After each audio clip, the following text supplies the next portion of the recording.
Hi, I think we're live, and I hope you can hear me okay. We are doing a very different setup today. This is pretty scrappy today. So let me know if the sound is okay. Hopefully it's okay. I'm going directly from a Neumann U87 AI into a Canon C70, and okay, hearing fine. All right. I don't have a long enough lead for my headphones to be able to check. Hopefully this is okay.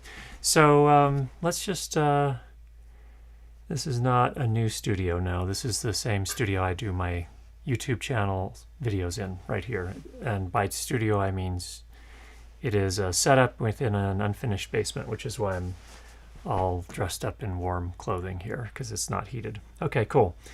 All right, this is we're in omnidirectional mode here on the U87 because I'm going to be walking around at some point a little bit, so hopefully that'll work okay. Always fun to experiment. Hopefully it doesn't result in disaster. Welcome to our live stream. It's the 8th of February, 2026, and it's good to be back with you again. Things have been a little bit gnarly lately. Danny and I have some personal things going on that have been challenging. We're both doing okay, managing the situation best we can, but it's been a little stressful, which means things have been a little bit less consistent here. So I apologize for that, but we will do our best here. All right, let's talk about a couple things. So news earlier this week that a company called Audiotonix bought or has made a move to buy Wisycom, DPA Microphones, and as part of the DPA Microphones, that includes Austrian audio. So Audiotonix is I believe you would call them a private equity company, and they own companies like Sound Devices, Solid State Logic, DiGiCo, Allen and Heath, and some others. And anything I say here is pure conjecture, so I don't know. The deal buying DPA, Wisycom, and along with DPA Austrian Audio has to go through some regulatory hoops before it's finalized, so it's not finalized yet. But in any case, that's kind of the breaking story this year.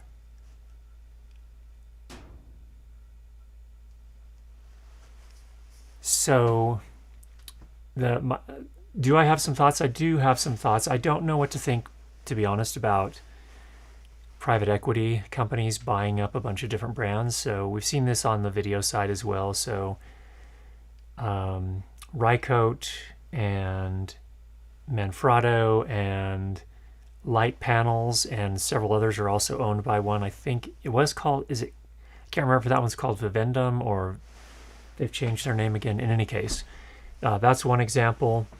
Audiotonix is another one that owns a bunch of audio brands. And most of those audio brands that they own, like DiGiCo, Allen and Heath, more in the live sound domain. Solid State Logic is probably studio domain more. And then they also have now Sound Devices and others. So my hopes are high. I hope that works out. I hope that means that these brands all survive and succeed. I don't know if at some point combining a bunch of companies like that and having one holding company or private equity firm owning all of them, I don't know if that's good or not. I've seen some brands kind of stagnate a little bit once they've been bought like that. So we will see. I hope that's not the case. I hope they continue to do well, but we'll see. The one thing that I do have that's in the top of my mind is how does this one private equity firm own both Wisycom and Sound Devices, two companies which make wireless microphone systems specializing in production sound for film and television? How do those two survive alongside each other, or do they fold one of them into the other?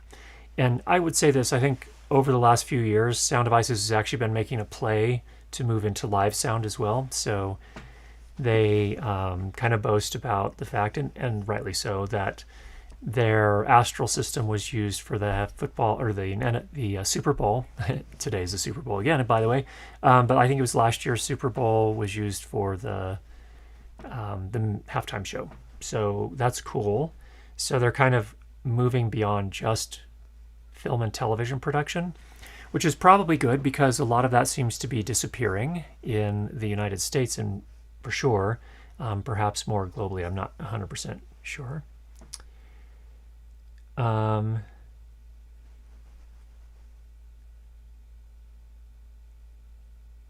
any case, my suspicion is that it will be challenging to continue to operate those two companies independently.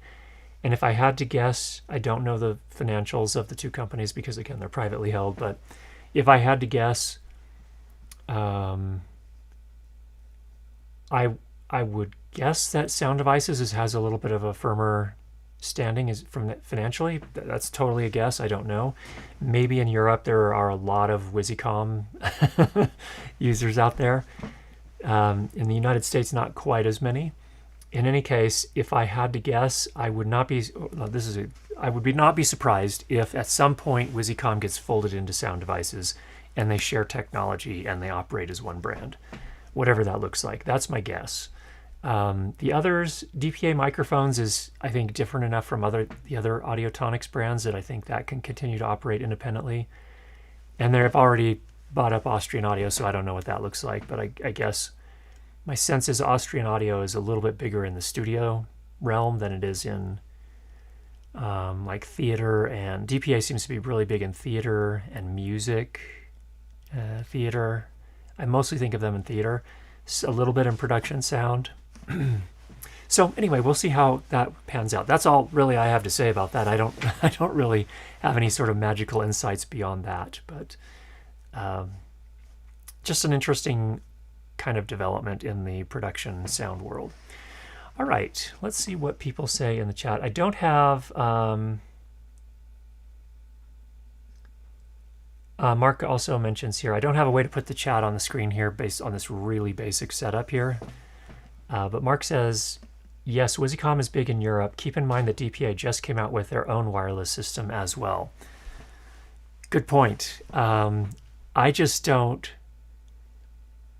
I know that the live sound and broadcast wireless market is big. I get that. And actually installed sound wireless is big. But there are so many brands competing in that space. It is mind-boggling. And I don't know how they all compete. I don't know how they all continue to have healthy businesses given the finite number of installations there could be. So that's it. That'll be interesting to see what happens there.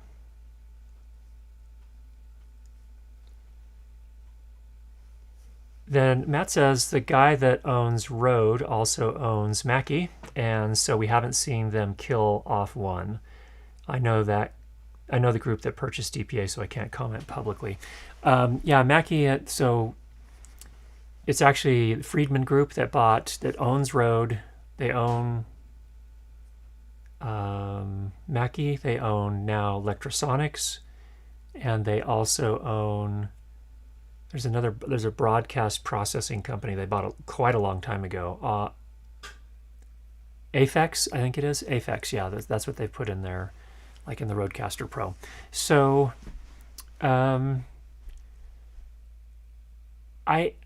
I see in that case, Mackie seems to really be pushing a lot of their live sound, like their speakers and their live mixers still. The only overlap I really see between Rode and Mackie, I think, is that, Mackie definitely operates more in the live sound world. Rode is more in the sound for video world, I think.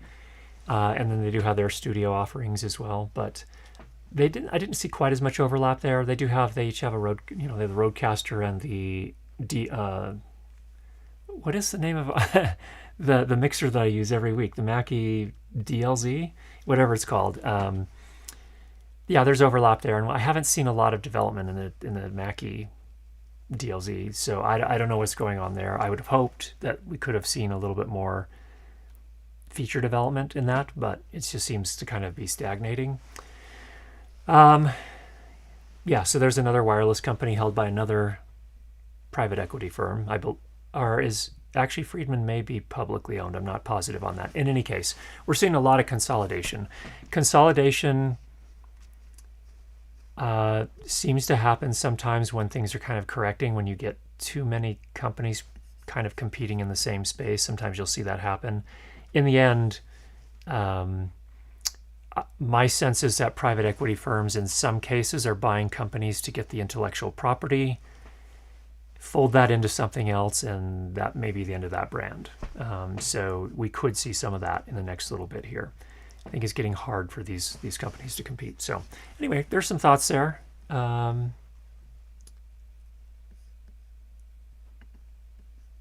Mark says all covering different market segments, so that may be more the case. Anyway, that's yeah. If there's differentiation, yes, then I think they can survive, but I don't see as much differentiation between Wisycom and Sound Devices. I think they're both playing hard, and obviously Wisycom is all wireless. Sound Devices seems to be pushing harder into wireless than they, back in 2016 or 17 when they bought Audio Limited. Since then have just been going all in on wireless, it seems like. Not all in, but largely in. There are other product lines. We haven't seen any new. Aside from wireless, I can't think of a lot that's come from Sound Devices in the last, since the MixPre 2 series is the last one I can remember, in terms of new hardware at least. So new firmware updates coming, but no new hardware. So anyway, we'll see what happens. I hope the best to everybody involved. I know that the production world, I went to NAB this last April, almost a year ago now, and I will say it felt very, very different. Now, I don't know if that's partly there was a pandemic between the last time I went and last April, or if that's because the production world has changed. But I get the sense it's because the production world has changed here in the United States. So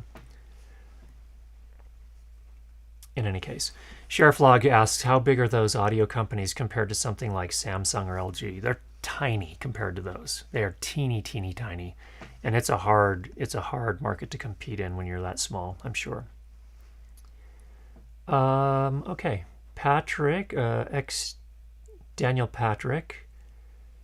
I have a question. At the pro level of wireless audio, what makes one professional decide between Wisycom, Zaxcom, Lectrosonics, etc.? Shure is a big player there as well. We haven't even mentioned Shure. In any case, lots of factors. There's also, I would include there, Shure, Sound Devices, Sennheiser, so on and so forth. So first of all, Zaxcom, Wisycom, Lectrosonics, and Sound Devices are the ones that I usually think of for where they have bag-style receivers or slot receivers. When you get into the other systems like Sennheiser, then you're going to have to, then those would be production companies where they have the mixer is on a bigger cart where they can have rack-mounted gear. And so those are that's one thing. So if the size of production is one thing that you would consider. And that's, I think traditionally Sennheiser has operated more in the installed sound, so in theater, house of worship, and things like that. Shure is very big in house of worship as well. And there are other events when they have travel cases where they can have rack-mounted gear and roll that in. That's where you're going to see that kind of stuff. But when it comes to someone with a sound bag operating on a smaller television set, television show set or a film set, you're going to see more of the Wisycom, Zaxcom, Electro, and Sound Devices these days. So that's kind of one of the things. The other thing I think is, for me, I went with Audio Limited because of the integration with my Sound Devices mixers. So for me, that was part of the decision-making process. Lectrosonics was very big in the United States here for film and TV for a long, long time, and still is. I think just because they were, they were here before Wisycom was, and they were here before Zaxcom was, I think. So that was kind of, people got into that ecosystem and stayed in it. Zaxcom did some really interesting things. I think if someone's going to choose Zaxcom, it's generally because they're using Zaxcom mixers also, mixer recorders, and the integration is really nice on the Zaxcom system, for better or worse. I think it's mainly for better for people who are invested in the system, but that's another thing that I think plays into it. So those are some of my thoughts there. Yeah, I'm sure Alan probably has, or some other people here. Krister says, Shure and Sennheiser, meaning Sennheiser, recently sound devices have capability for much higher channel counts and RF density. You can put in 47 Axient digital channels in one 6 megahertz TV channel. Yeah, so it's going to be those bigger productions where you need higher channel counts as well. That's going to be a huge, huge things.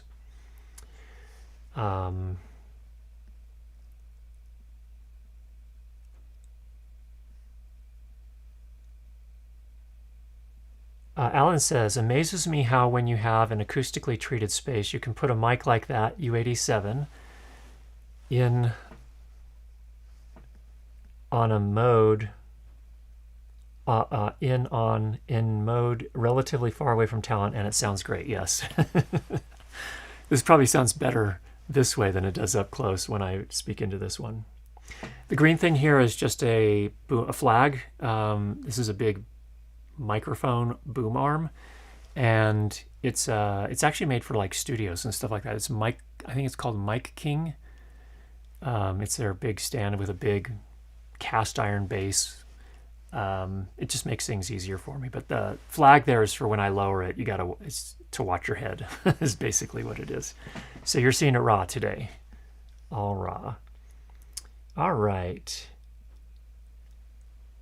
And channel counts is certainly a limiting issue with Zaxcom. So yeah, that's going to be, like, again, if you need very high channel counts, you're probably looking at Sennheiser, Shure, or Sound Devices. And Sound Devices is relatively new to that space.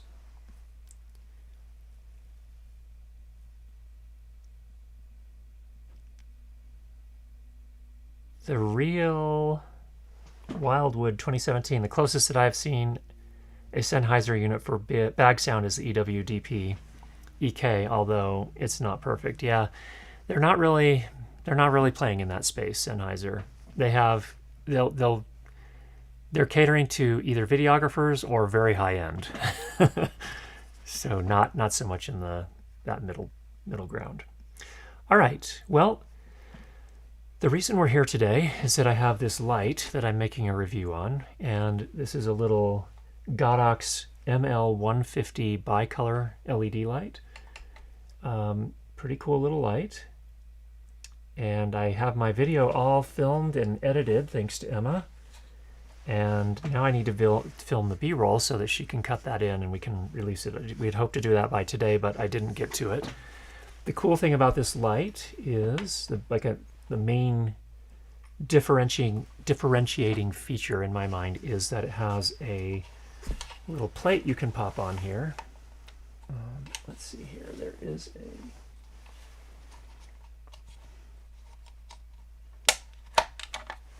so this is a V-mount plate right here, and you can pop that on. They also have proprietary batteries you can buy from Godox themselves, but you can also put this on, which is awesome. The kit I got came with a V-mount plate, and that means I can pop a V-mount battery on. We can unplug this here. We do have a locking DC barrel connector here and a power brick AC adapter that is one of those you have to manage down on the floor, which is not my favorite setup. But here, now you can see, I can power that on. I don't know if you can tell that that's on, but it is on now. So 150 watt light, so 150 watt Cine battery, watt-hour Cine battery can power it for about an hour at full power. A lot longer at lower power levels. And then it has all the other things you would generally expect from a video light these days. So the advantage is it's small. It does not come with a reflector, interestingly. Instead, it comes with this, I'm trying to remember what they call it now, but it is essentially, it's like a Fresnel, but it's not technically a Fresnel lens. And it has, this light has its own proprietary ML mount as opposed to a Bowens mount. So you can get an adapter, ML to Bowens mount adapter, if you wanted to use existing modifiers, but they have all of their own modifiers as well for ML mount. And the reason I think they did that is to make the light very, very small, which it is. And that is really nice if you're working in a very small space. Pretty good, pretty tough. The yoke is attached by a 1/4 screw, threaded screw here. So you can't put the biggest modifiers on there. It just doesn't have the strength to support those. But the yoke is good and solid, metal, feels good. So that's the high level. And I need to shoot some B-roll. So let's get to it.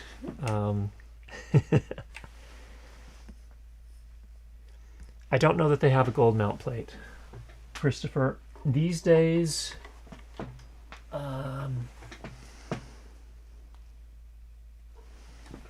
yeah, I don't know. I'm kind of split halfway between the two, gold mount and V mount. I prefer gold mount. Certainly back in the day, the V mount seemed a lot less sturdy. But gold mount is always kind of the underdog. It feels like you have to look a little harder to find them, and there are a lot of things come with V mount but don't offer gold mount. So, all right.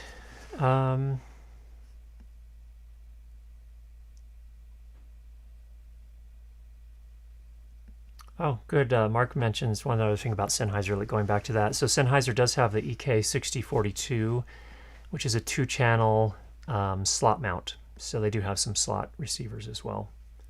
I'd forgotten about those. I don't know if, do they still make those, Mark? I'm not sure if they do. You say you still see them in the electronic news gathering world. And +1 for gold mount, more positive lock. Yeah, they do seem sturdier to me. Sadly, that's another one of those companies that was bought. Anton Bauer, who I believe was the one who created the gold mount, or one that was also bought. I think they're also part of Addendum or whatever that company has been renamed to. Okay, here we go. We're going to start doing some B-roll. So I'm going to be moving around a little bit here. That's why we have our Omni mic, or our mic set in Omni mode. And we'll move this. And we're going to get our hero shot for the little Godox light here. I think I will actually do it with the battery, since that is sort of the standout feature here.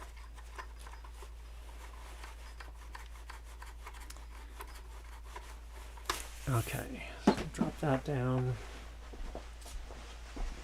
Bring our camera up here. Now, please don't judge me, but we are using a Panasonic GH5 for B-roll. Actually, I'm not going to apologize for that. If you have an issue with that, that's your problem, not mine. The camera, I think Camera YouTube would be like, dude, that's such an old camera. And yes, it is. It's an old camera. Whoops. But I think that's okay. Looks like I need to bring the tripod up some. Get the framing right. Something like that. Okay. And this may seriously mess with the focus on the Canon while I'm doing all this. We'll see how it does. I need to level my bowl here. Got a little mag light. This tripod, which is made by E-Image, does not have a light in the little level there. So I have to level it out manually. Okay, now I need to light this. And to do that,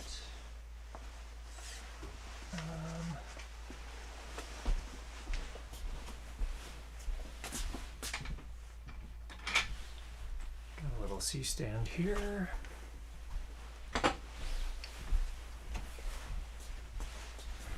Grip heads go back here. Always important to put your stuff back so that you don't get lost. And I have my little Amaran light here that we'll use to light the Godox. How about that?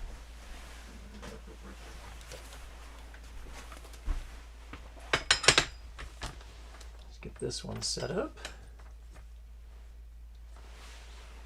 These tiny little soft boxes, by the way, can you see that? I think you can see it just on the edge of the frame. It is okay,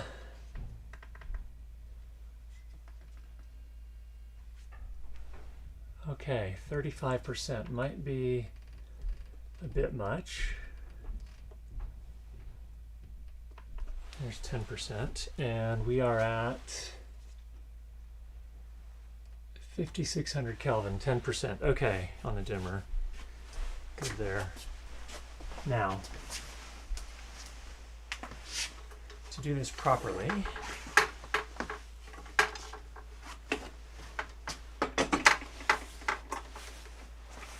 I do also need this. And honestly, oh, speaking of gold mount, if you weren't sure what gold mount looks like, it's that versus V mount.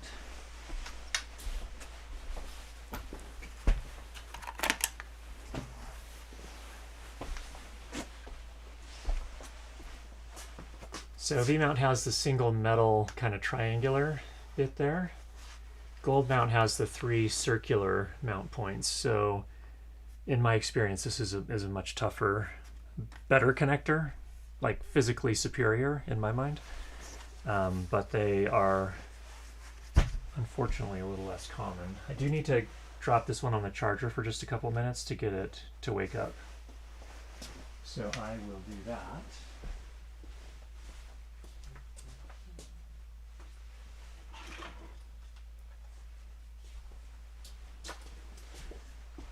And it has, this is the old school rapid charger. This thing is enormous.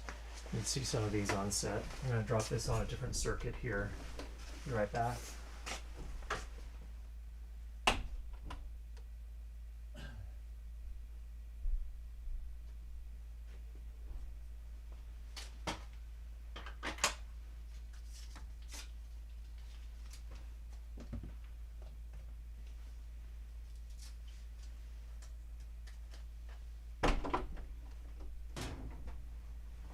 Okay, that's waking up.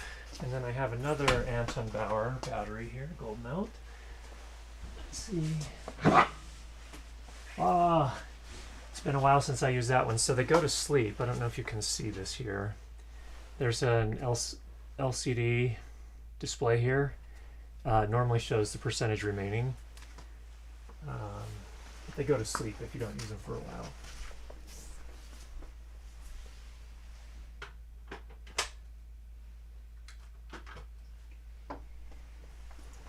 So you just have to pop them on the charger and then they are back. So this one's back.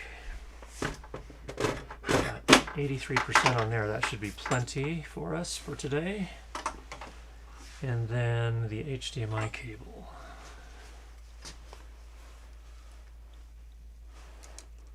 Pop this in here. I have no idea if we are still streaming. This is pretty chaotic. I hope this is useful to you. May not be.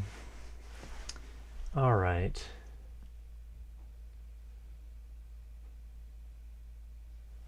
All right. Looks like we are okay. Sip of water because hydration is critical.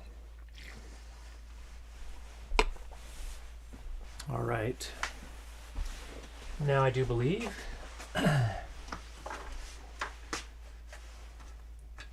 we are in a good spot to get things going here. First thing we always need to do is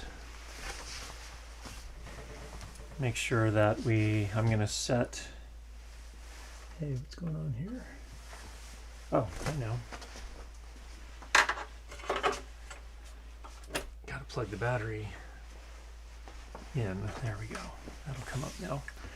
All right, first I'm going into the menus. We're going to format our card. And then once that's done, we are going to power down because the battery is almost gone. Fortunately, I had the foresight to bring one out here, so we have one ready to go.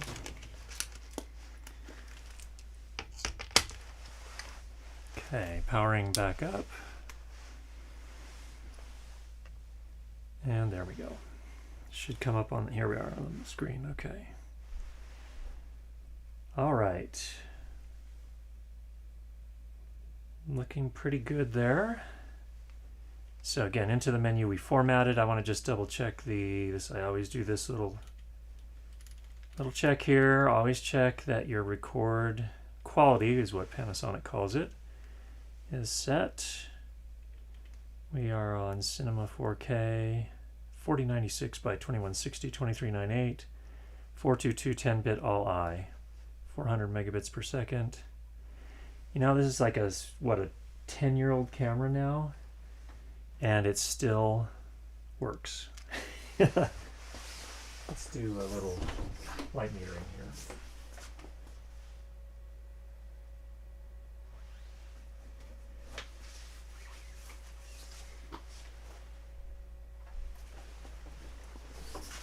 Okay.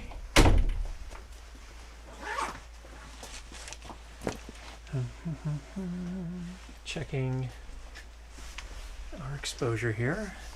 f2.8 is a little extreme for B-roll even on micro four thirds, so I'm going to take it to 4.0. We're at ISO, let's go to 1600. Whoops. 1600, then we're at 2398, 180 degrees shutter angle. F4, we're probably going to bring that up to f5.6 is my guess. Let's take a meter reading here.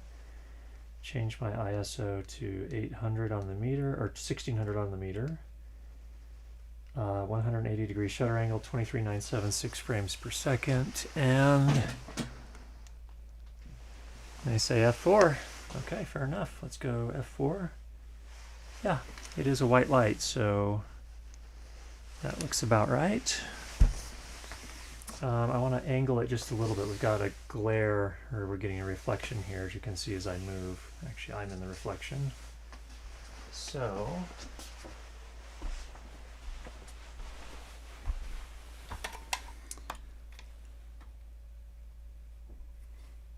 either turn it something like that or something like this. All right. Okay, that got rid of the glare there. Oh, I just bumped the tripod. Nice work. Not really nice work. Not nice work. Okay, I need to move it over to the camera right a little bit. Still good focus-wise. Yeah, I think that'll work. Okay. So let's. This is our hero shot, take one. And I'm going to turn the monitor towards me, so sorry people, I need that. I'm going to move this a little bit this way. Good, okay. Now we have our hero shot. So this is the light itself, and what I want to do, show that we have a V-mount plate with metal connectors and contacts here. The body of the light is plastic, but it feels like, I think there's the internal frame must be metal, feels like. So we've got our V-mount battery here. We can just pop that on, and then I can power this on by pressing and holding that and doing that. And we can come over here and increase the intensity of the output. I mean, this is, oh, whoops, let's come back out. Wow. It is intense.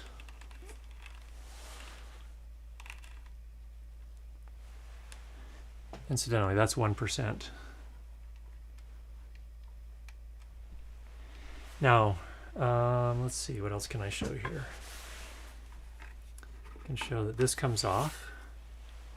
And in fact, I can drop the level down to 0. So you can see here, this has like some optics in it, with this little sort of bubble optic here on the front. So it's not like a traditional Fresnel. It's a little bit different. Here's the chip. You can see it's bicolor. So it doesn't mix.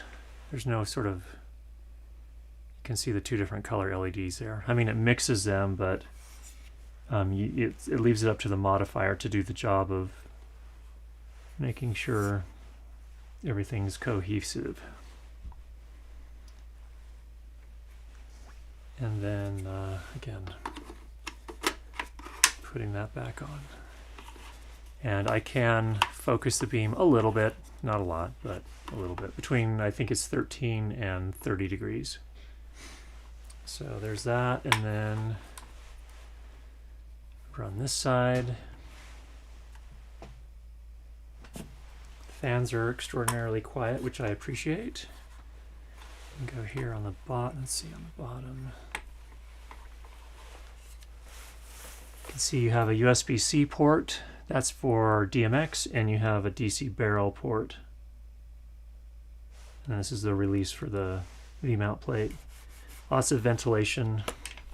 There is a little slot here for an umbrella, so if you want to use an umbrella. Godox makes a lot of flash photography products as well, so catering to photographers, so that's an option as well. Controls are pretty good, I would say.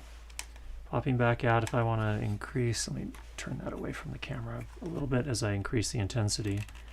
You can move it pretty quickly. So here's 100%, here's 0%. Pretty nice to work with. And then over here we have two buttons. We have mode and power select, I think. You can control or adjust the color, the white balance, from 2800 Kelvin up to 6500 Kelvin. So it's really kind of mostly white light. So that is, I think, that's the hero shot. We'll let it play for a couple seconds and cut. Okay, one down. Nice.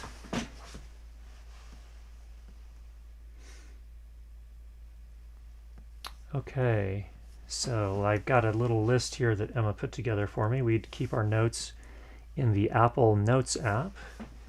You can make little little to-do lists with bullet points, or with radio buttons, which is kind of nice.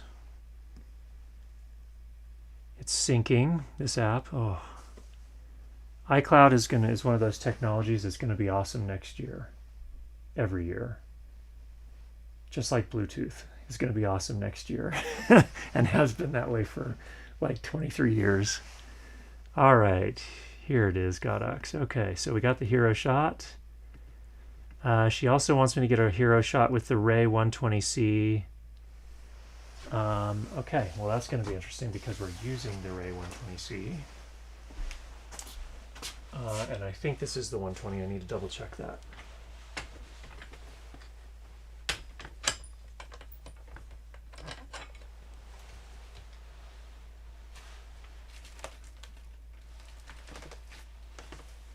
Huh. It does not say. Oh, there it is. This is the 120C. Okay.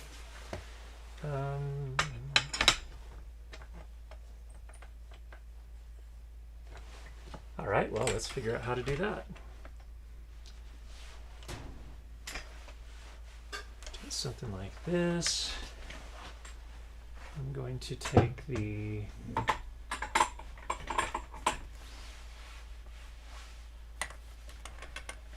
I'm going to take this softbox off. More of an apples to apples kind of thing.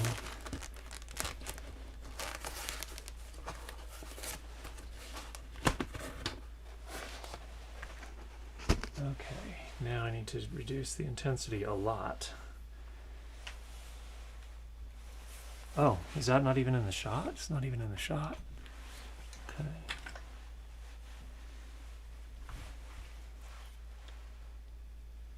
Let's see, intensity, nope.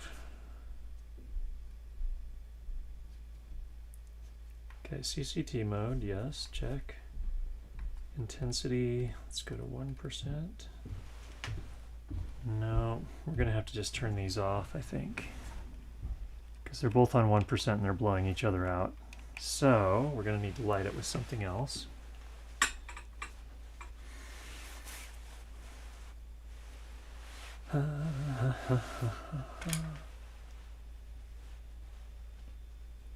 There's the ray. There's the ML150. So to make it apples to apples, let's take this off. Let's take that off. And let's plug in. By the way,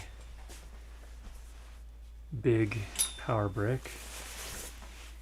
I think that's going to often be the weak point on these things.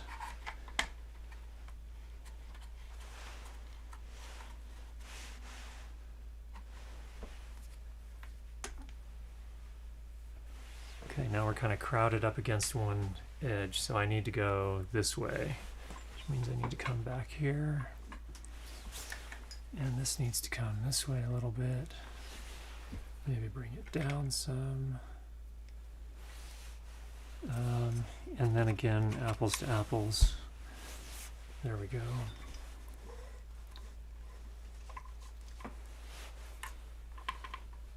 Something like that.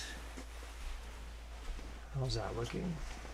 It's not lit yet, but overall, I think that's going to work. Now we need to light it. Okay. Everybody good on the stream there? Everybody behaving on the stream there?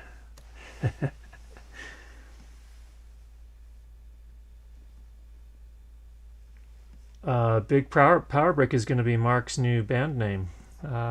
Good. Roll with it. Sounds fun to me.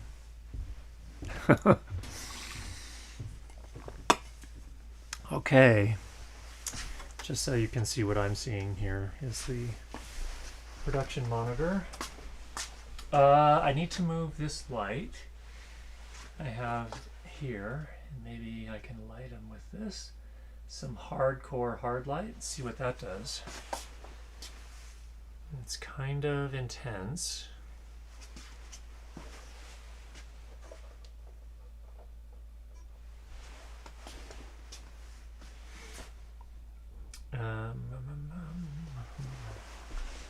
If I turn this one just a little bit this way, maybe. I'm getting some harsh shadows from this edge.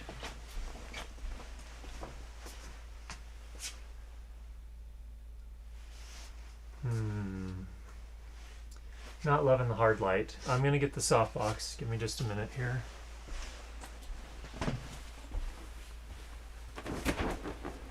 We've got the Amaran Octodome 120. And I'm going to need to bring that light over here. So, we're going to go dark for just a second here, people. Not to worry, we'll be back.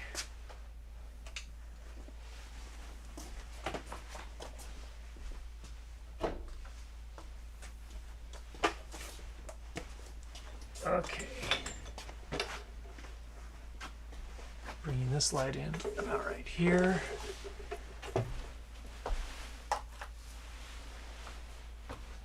Pull off the mini Fresnel. Put it back so that I don't lose it and try to find it and then spend 15 minutes trying to remember where I put it. Back in its spot. Okay. This softbox is rather large, so I am probably going to need to bring this up a touch before I try to mount it on here.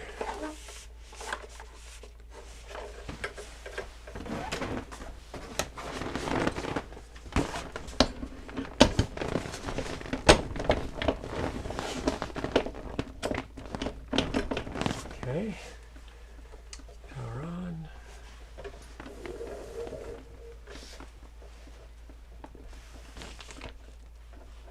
Let's see what we've got. That is so much better. Except that we're spilling a lot into the background. We do have a grid on the softbox, so hopefully that helps some. Still a little funkadelic. I'm getting on the background, I'm losing the saturation here because I'm spilling.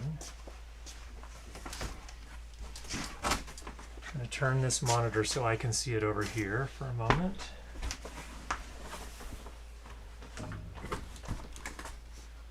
If I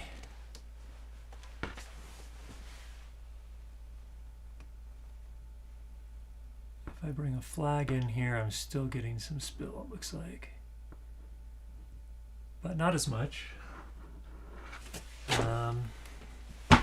So let's get a stand to hold that flag.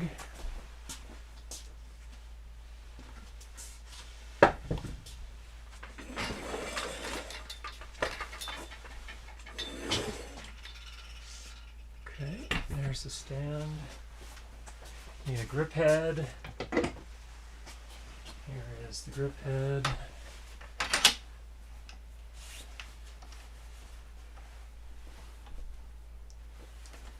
Set this right over here.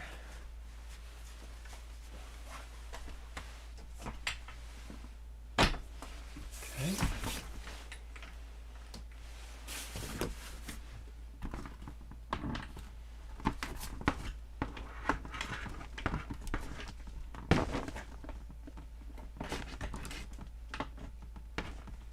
All right, what's going on with the grip head? There it is.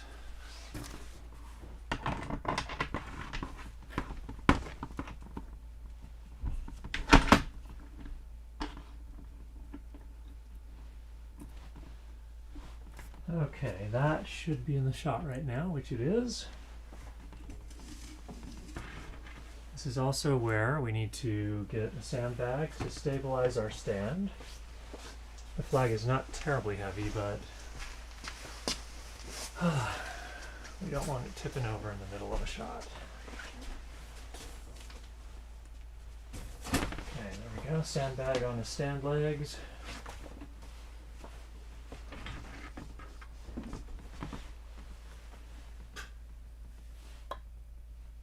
We are out of the shot, officially.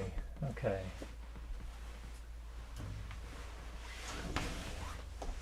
There we go. Another shot.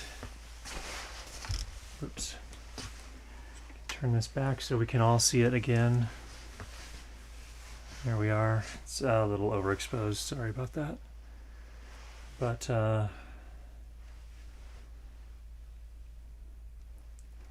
and here is our shot comparing the Amaran Ray 120 to the Godox ML150 Bi.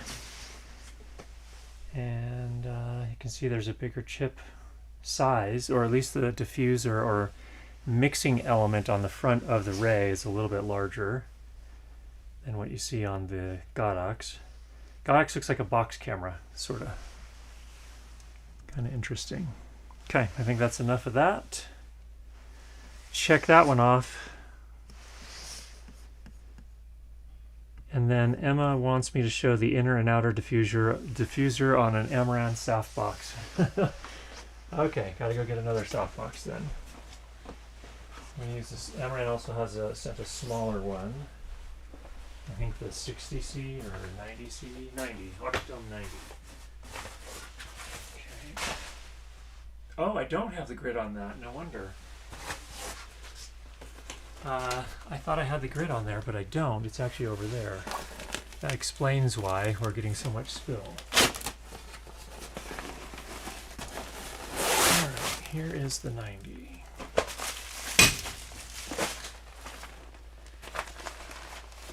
I will say that Aperture/Amaran has definitely figured out how to make softboxes easier to work with over the years. So the new one, I can take this and put it on the floor. Snap it into place and it's set up, which is nice. Okay, so what we need to do now is make room.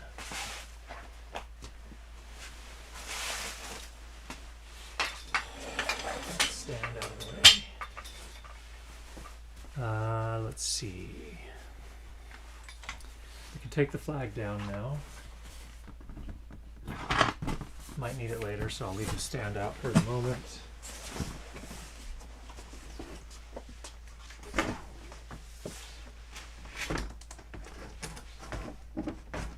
Okay. Good there. And I need to move these lights. And I'm going to turn the monitor back toward me so that I can see what I'm doing here. I will say this. Now that I'm a little older, my eyesight's not what it used to be. Having a 20+ inch production monitor is enormously helpful. I can judge focus better, and I can catch little things in the composition that I wouldn't otherwise catch. So that's good. So we're going to be focused about right here, and I'm just going to kind of test the shot. Okay, I'll just do that. There's the inner diffuser, and here's the outer diffuser. Okay, so reset.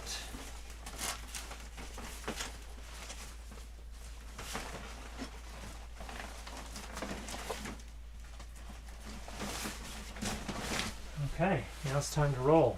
This is where 2 people would be helpful.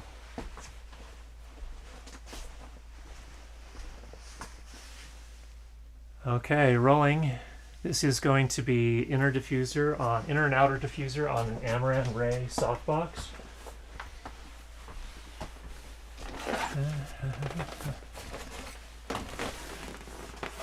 So here we go, Octodome 90. And here you can see I have an inner diffuser and an outer diffuser. The reason we're showing that, by the way, in the video for the Godox is that the beam angle on the Amaran Ray lights is actually fairly narrow relative to most other lights like that. So they had to design new modifiers that would that had these additional diffusers in them so that they could spread that beam out. All right, peeps. How are we on time? We have just a couple more minutes.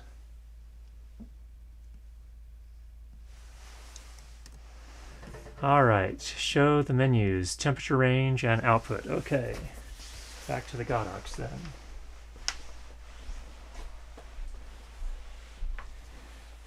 Going to first put this softbox away. And again, thankfully, much quicker than it used to be. I can literally just press those in. The strap is right here. And the strap around. Tighten that. And then stick it back in the bag. Now, some people would say, Curtis, you're supposed to take the diffuser out. Perhaps. Perhaps you're right. But we haven't got time for that now. So, all right. Now, as I recall, as we had this set up,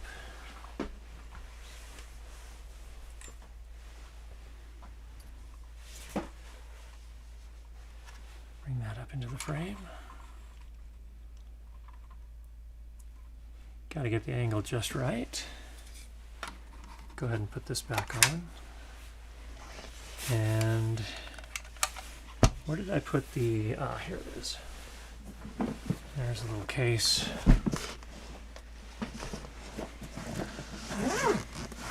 I should put the back plate on since I'm not using the V-mount plate at the moment.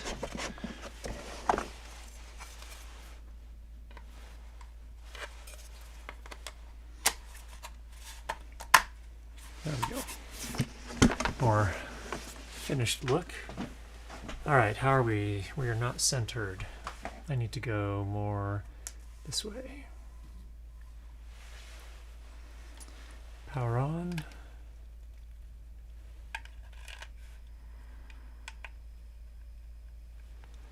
I want to see if I can get up a little closer because we're showing the screen this time.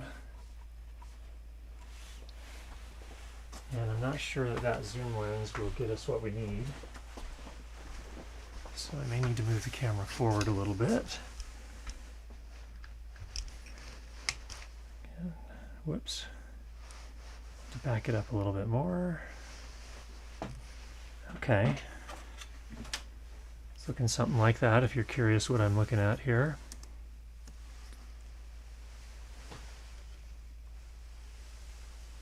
That will work. Boy, I like that. That will work. Okay, here are the, I'm going to just show setting the color temperature and the dimmer, or intensity, but I do need to back this up a little bit more.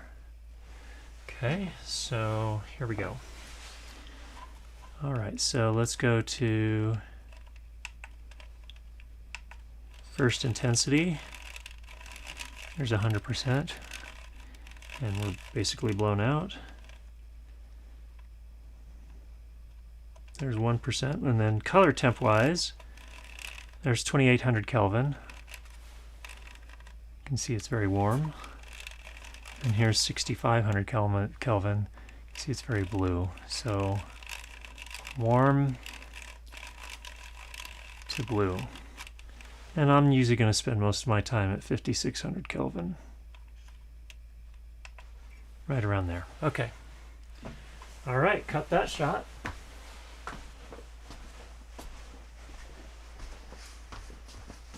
There we go. All right, peeps, it is time.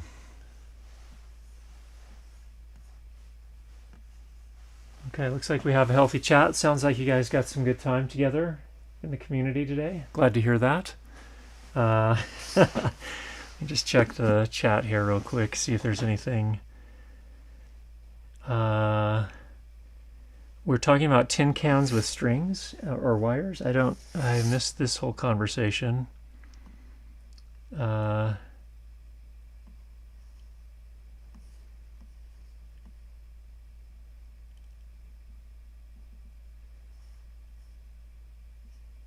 Okay, I think, yeah, people having a good time. I'm glad to hear it out there.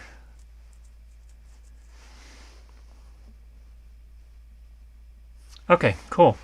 Well, friends, get out there, make some great sound this week. Thanks for joining. I'll talk to you again next time. Bye.